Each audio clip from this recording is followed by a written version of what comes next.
Network to the world. Subscribe now to the Hot 97 YouTube channel. It's Ebro in the Morning with Laura Stiles and Rosenberg. Ebro, Laura Rosenberg, give it up. Our friend Belly on the program. What's up, sir? What's up? What's up? What's up? What's going on, everybody? Good morning. Good morning. We're seeing you this Wednesday. Yeah, how amazing is that? This is amazing. Yeah, it's Wednesday, guys. It all worked out. Are you a big the last time I saw Belly, which was for the Apple Music First Listen, which was last Thursday, he actually told me he would see me next Wednesday, and here we are. For people who don't understand what we're talking about, that is the name of the album, Belly. Take us through the what's the like movie connection for See You Next Wednesday? It's just a cool Easter egg that John Landis used to, use in his movies. He would have it like in the background or like billboards or stuff like that. And even in the Thriller video, you could hear somebody whisper it in the background. So it's like a cool Easter egg he always dropped in his movies. And why was that important to you? Yeah, like how did it catch your attention? Really is like paying homage. Like I always go down the rabbit hole when it comes to people that I like and admire. And it was like something really cool that I find it cool to begin with. And then when I looked into it more, it was like a script that never got made. So I guess he wrote it and just never made it. At that time, I was in a stage of like working on an album that I thought was never going to come out or get made. So, that was the correlation. Now, why would an album of yours not get made? Like you're in full control of production, and you're a songwriter, you have producers, studio. Like, why would an artist that has everything at his disposal as you do not be able to put out an album or not be able to make it? That's what it comes down to. It comes down to the fact that I've had everything in front of me for so long, and I've been doing this for so long that like when I started to go through like personal things in life and stuff like that, it's just like I couldn't be authentic to the music. There was a lot of stuff I couldn't write about. There was a lot of things that I couldn't express the way I wanted to. So, when I would get in the studio and make music, it just didn't feel like what I wanted to be making. It didn't feel like it was like authentic to myself, And if it gets to that point, it's just like there's no point in even doing it or putting out music. And you feel like this album is really authentic to you, like you're in your zone right here, and you've peeled back all the traumas and triggers and all that, and been able to get to writing this record. Yeah, I've been able to peel back a lot. I won't say all, like, I didn't go like too introspective with this album because, like I said, I was still working through a lot of things when I made this album. So I think like the next one or the one after that, I think that's gonna be like. That's when I tell the stories, of what actually really happened, and like a lot of the things that I went through during that period. But this one right here is like I told you this when we did the Apple Music thing. It's like a celebration for me because it was just like once I was able to make music that made me feel away again, I was like, okay, yeah, this is the happiness I was searching for again, So once I got that, I feel like this album is just like a celebration of the fact that I could do this again. Do you attribute some of this happiness to even the great things that are going on in your personal life? I saw on your Instagram, you're getting married, you know what I mean, to the woman of your dreams, and she's an amazing person and has her own amazing career, and your career. Like, how much of feeling safe enough to open up, is tied to just even that beautiful situation? A lot of it. Like so much of it is tied up in that because, man, she could have easily just been like, nah, I'm not dealing with this. Right. I was in a crazy, even when she met me, like I was in a crazy place, you know what I mean? But I guess she just saw something that I didn't even see at that point yet, and she never pushed me to do stuff she just like kind of, gently guided the way in terms of me just becoming better. She's a doctor, so she helped me a lot with a lot of things going on with my health, just helping me understand some of the things I was doing. Then I quit hard drugs and hard liquor. And so now you just wine and weed now, just wine and weed. Yeah, even the wine, I did it for a little bit. Now wine is like special to me. Like you know, if we're having like a nice dinner or something, I'll do the wine. I'm not drinking wine, you know, daily. I'm not drinking nothing daily no more. Like I used to drink a bottle of Hennessy a day. You know what I mean? Wow. Wow. Yeah, yeah. Wow. So you know, I'm at the point now where, you know, like I said, she just kind of gently guides me into understanding stuff, and then she knows I'm smart enough to be like, yo, I'm not gonna kill myself like that, you know. So yeah, man, it's the best relationship, you know, from all angles, um, not just like the romantic side, which is incredible, but also just like having a friend like that. Like she's actually like my best friend, you know. So shout out to Dr. Dina, you know. How did you guys Dr. meet, by the way? Dina. We actually met. She was taking her little cousins and her little sister to the pool, and I was just up at the pool that day at a hotel in New York, and I was just up at the pool that day. I had ordered some, like, you know, fruit platters and stuff like that, just having some breakfast. I was actually with DJ Duffy. Shout out to DJ Duffy. Mhm. And then, you know, I by the time I saw Dina and I was getting ready to say something to her, she was already walking into the change room with her cousins. And so I was like, yo, you know, I had Duffy with me. So I'm like, yo, Duffy, you got to go into the change room and go talk to her. Just let her know I need to talk to her, because I lost my chance. I lost my chance, you know, Duffy. So Duffy went into the change room. And at first, Dina thought she was in there to fight her. So she was like, yo, I wasn't looking at your man. Like, no. Wow. That's Yeah, word. funny. And then Duffy was like, no, he just want to meet you. Come outside, this, that. And then she came out, and I met her and her sister, her cousins, and her best friend all on the same day. We chilled. And then from there, that was it, man. Like, we've been locked in ever since. That's That's dope. beautiful, Wow, man. good for you, Congrats, man. That's dope. Thank you. Yo, the album has some amazing features on it. You got Uzi Vert, Nas, Gunna, P&B Rock, Moneybagg Yo, Big Sean, Benny the Butcher. I know that Griselda collab, you know, a lot of people, you know, because you had such I guess an amazing level in the game, Belly, and people see you with Abel and they see you writing all these great records and these big collabs. You're somebody that the culture means a lot. You know, the underground scene means a lot to you. So this Benny the Butcher collab you expressed to me was very important. Talk about that and how much, you know, people like Benny and things going on the underground mean to you as a music maker and an MC in this hip hop thing.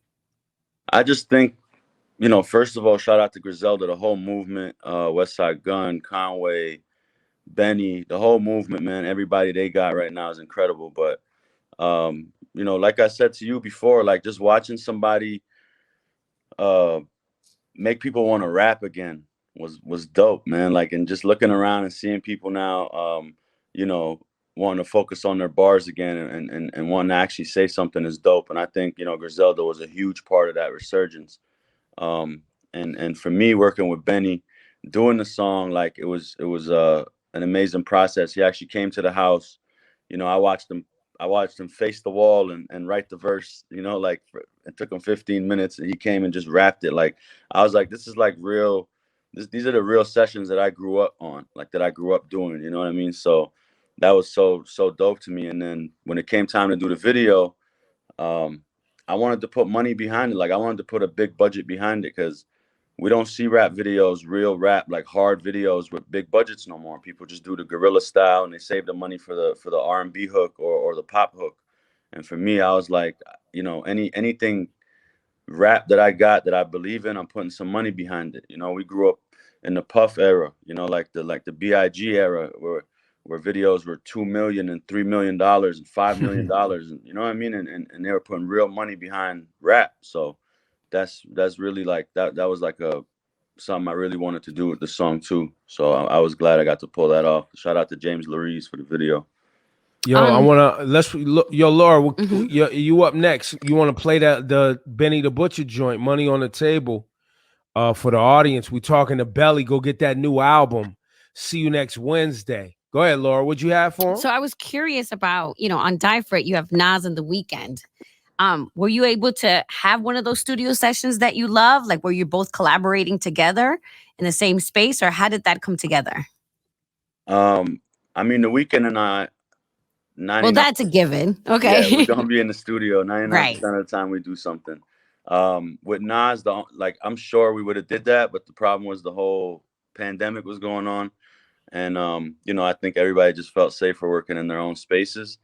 But Nas is somebody, when I did mumble rap, Nas pulled up to the house and listened to the album from front to back.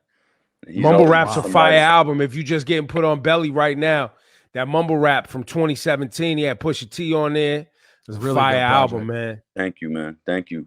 So like I always knew Nas was one of those guys, you know, and he's somebody that's like an icon, you know, an idol, you know, to the game. So you know, it was special for me even back then for him to take time to come and just want to listen. You know, it wasn't about like there was no business involved. There was none of that. He just wanted to pull up, listen, and just vibe for a little bit. And I thought that was like the coolest thing from somebody of his stature, you know.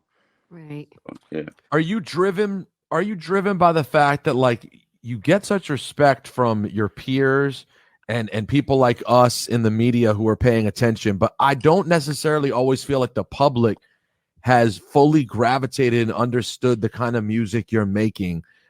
First of all, am I wrong in that? And or is that something that puts a battery in your back to kind of show the mainstream public just how nice you are as an artist?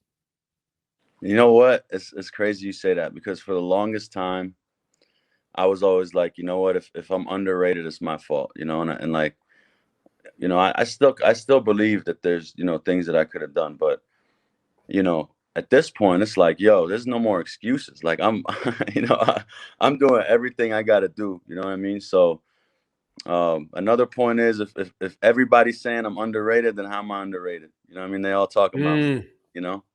So that's You know what dawned on me though, Belly? What's up? Like it's that when you think about the kind of music you make, which is good quality hip hop music, it's not intentionally mainstream, intentionally cheap. When you look at it like that, your numbers are actually really, really strong. I think it's just that because you are affiliated with very mainstream artists and you're known by so many people, it's like the expectations are that your numbers should be through the roof. But when you really think about the numbers you do for the music you make, they're actually phenomenal.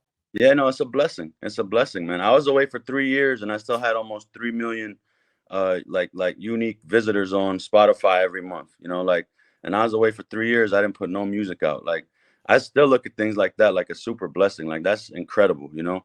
And the real blessing in all of this is the fact that I'm able to support myself and my family for years now, based off nothing but music. You know what I mean? So there's always that, you know. So I don't want to sound ungrateful, you know what I mean? I'm super grateful for everything I got and all the fans that stuck with me like all through the years, and listeners that have been listening for like years. Even when I go on 3-year hiatuses, they're still right there when I come back, you know what I mean? So I'm always grateful for all that stuff, you know. But I still feel like I am a little underrated, I'm not gonna lie.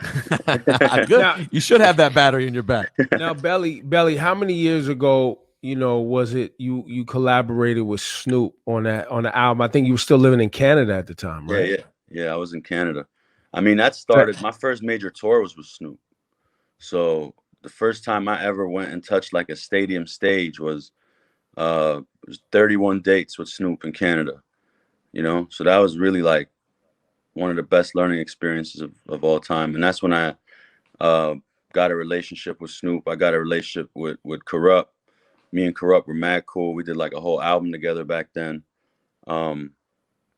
So that's how it all started. And then every time Snoop would come to Canada, like they would hit me up, I'll pull up, you know, we would smoke out and stuff. And then we just started doing records. We did a couple records together. We did 2 with videos and all that. Yeah. Well, and the reason I ask is because, you know, this hip hop thing, you know, everybody always loves to talk about, you know, it's a young man's game and what the kids are doing and the kids and the kids and the kids. But as we sit here today, you know, me in my mid 40s, right, we didn't anticipate this hip hop thing taking us this far, right? You've heard it in songs. I mean, look, Hove is 50. What's Hove now? 52, 51? You know, still being featured. And then when he comes out with lyrics, people still talking about it. Yeah. Pusha T, you know, even, you know, cats in their 30s now, you know, just really taking this hip hop thing, and the runway is very long. So the reason I bring that up is because at what point, you know, you as a solo artist, as a rapper, doing dates with Snoop in Canada, can you tell us that story about how you even linked with, you know, XO and became, you know, wrote songs and became a songwriter as well as a rapper? Because I'm sure there's tons of artists out there who have been rhyming, doing their thing in the underground for a long time and are trying to figure out how to sustain themselves and how to navigate sustaining themselves and where to compromise and where not to compromise and how to keep going. Any insight from you? Yeah, I mean, I adapt, man. I'm not scared to try stuff. I love music enough to not be put in a box. Like, even when I go to the studio, I'm not intentionally trying to make something. You know, I go in there and just do, you know, what my energy tells me to do. You know, if I'm down that day because some shit happened, I'm gonna do something like Lullaby, you know? And, you know, if I'm up and I feel like talking my shit, I'm gonna do something like Might Not. And, you know, like, so I just try to stay true, you know, first of all, to what I feel. And then I'm not scared to try stuff. Like, if there's something new going on, it doesn't mean I got to make what people are making. It means I can make my version of it. You know, I could take the recipe and cook my own version of it, you know? So I'm always adapting, man. I always got my ear to the streets, you know, and I'm listening and stuff, but I also know what I got and I also know what I'm going to do to it. Like, every single time I feel like music is going somewhere else, you know, I feel like I want to reinvent myself and go somewhere else too. So that's really been my my saving grace, I'll say, in terms of longevity, is just being able to adapt, adjust to what's going on and still make it my own. And also continuing to put out material too, right? Because that's the other part, is you're always going to drop something, whether there's a 1-year hiatus or a 3-year hiatus. You're still going to put something together and give it to the fans and keep feeding that, you know, your fan base some material. Sometimes I wish I could leave. I can't, man. It shit pulls me back every time. Like, you know, sometimes it's like, you know, I want to go off and do other shit, but I already know this is like the thing that's going to pull me back. So, you know, I'm always make music no matter what. You know, I feel like I'm gonna be 60 making music. Like, you know, like I don't think this is something for me that has an end to it. You know, I may retire in terms of a career or whatever, but I'm gonna make music till I die. Belly, man, it's great to see you. See you next Wednesday. Well, I don't know if I'll see you next Wednesday at this point, because we already did the See You Next Wednesday skit, but how about good seeing you on a Wednesday? Yeah, that's right. It's great seeing y'all on a Wednesday, man. Great seeing Yo, congrats, man. Keep it up, bro. Thank you, guys. It's always love, man, for real. Yo, let's run that weekend joint with Nas off Belly's new album. See you next Wednesday, man. Take care, brother. Love, man. Thank you, guys. All right, man.